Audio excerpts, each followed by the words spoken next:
देखिए, राष्ट्रीय सफाई कर्मचारी आयोग जो होता है वो देश के हर राज्यों में जाता है। सफाई कर्मचारी, मैनुअल स्क्वेंजर्स और उनके जितने आश्रित हैं, उनका आर्थिक, उनका सामाजिक एवं उनका शैक्षणिक स्तर कैसे सुधारा जाए, कैसे इन अंतिम पंक्ति में बैठे हुए कर्मचारी वर्ग को मुख्य धारा से जोड़ा जाए, इसका अध्ययन करने के लिए जाता है।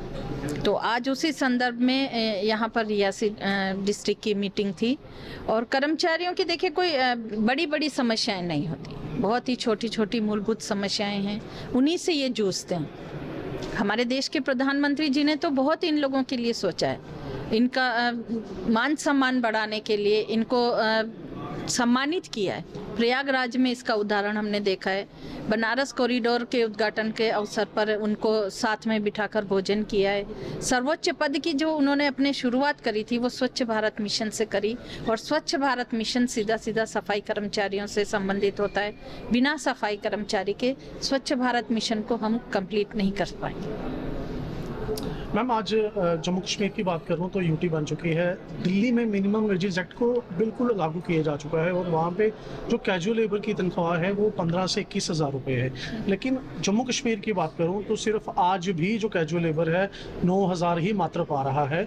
और जबकि अमित शाह जी यहाँ आए थे और उन्होंने इस एक्ट को लागू करने के लिए कहा था कि ये किया जा चुका है, लेकिन अभी तक आज भी ये लोग इंतज़ार कर रहे हैं इनको दिल्ली के मुकाबले में मिनिमम वेजेस एक्ट या मिनिमम वेजेस मिल सके। देखिए, अभी भी मैंने भी इस चीज़ को बोला है कि जो इतना हाई रिस्क काम कर रहे हैं, जिसको कोई नहीं कर सकते, उस कर्मचारी को अगर आप बहुत 9,000 तनख्वाह देंगे तो आज के उसमें तो 9,000 में उसकी फैमिली सरवाइव नहीं कर सकती। तो मिनिमम वेजेस बढ़ाया जाए, इसके लिए आगे डिपार्टमेंट में लिखा जाए, मीटिंग का हवाला देके उसमें प्रस्ताव भेजे जाएं कि मिनिमम वेजेस इनका बढ़ाया जाए। मैम, सैलरीज की बात करें, सैलरीज तो इनको मिलती हैं, जैसे मीटिंग में भी आपको बताया गया और आपने उसका जवाब भी दिया। सैलरीज तो इनको मिलती है, लेकिन कई बार 2-2 महीने हो जाते हैं और जब मिलती हैं 20 तारीख को, 25 तारीख को, और वो भी कई बार इनको प्रोटेस्ट करना पड़ता है, मीडिया का सहारा लेना पड़ता है, तब जाकर सैलरीज मिलती हैं। तो इस चीज़ को क्यों नहीं एक रेगुलर एक्टिविटी बनाया जाता है? जैसे एक कॉमन एम्प्लॉय को तनख्वाह मिलती है, इन लोगों को तनख्वाह देने में डिपार्टमेंट्स देर क्यों लगा रहे हैं, और आपका इसमें क्या प्रेरोगेटिव?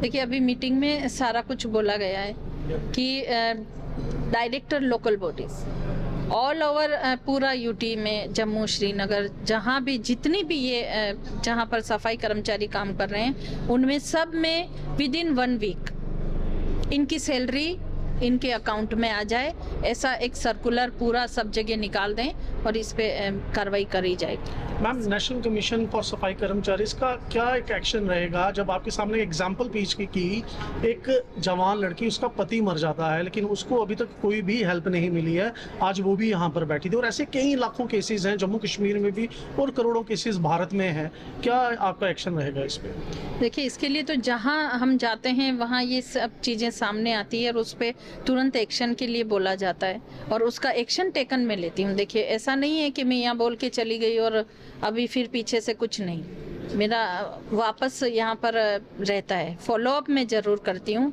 कि किसका काम किया है और किसका नहीं किया, और जो मैंने कहा है वो हुआ है या नहीं हुआ है, क्योंकि मैं कोई ज़्यादा बड़े बड़े इशू नहीं बोलती हूँ इन लोगों के लिए जिसके लिए करोड़ों रुपए का बजट चाहिए या ऐसा कुछ होता है। मूलभूत सुविधाएं इन कर्मचारियों को मिलनी चाहिए।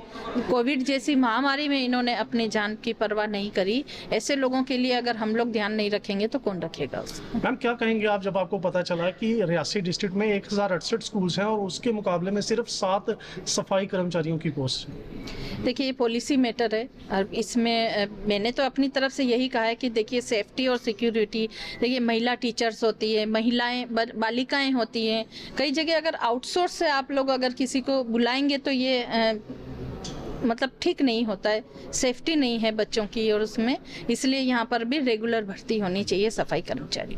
एक इम्पॉर्टेंट इशू था जो शायद अंदर डिस्कस नहीं हो, उसके बारे में भी हम पूछना चाहेंगे कि ऑन वर्क जो सेक्सुअल अब्यूज की घटनाएं होती हैं और जिसमें काफ़ी सारी आज भी हमारे यहाँ पर अनरिपोर्टेडली रह जाती हैं, रिपोर्ट नहीं की जाती हैं, उसके लिए कैसे जो पीड़ित है या पीड़िता है वो कैसे अप्रोच करें? देखिए, मस्ट तो ये होना चाहिए कि डिपार्टमेंट में ही एक ऐसा महिला सेल एक ऐसी बने जहाँ पर अगर कोई दिक्कत है तो वो वहाँ जाके उनको बता सकें, और अगर फिर भी नहीं कुछ है तो मेरे पास आके मुझे बता सकते हैं।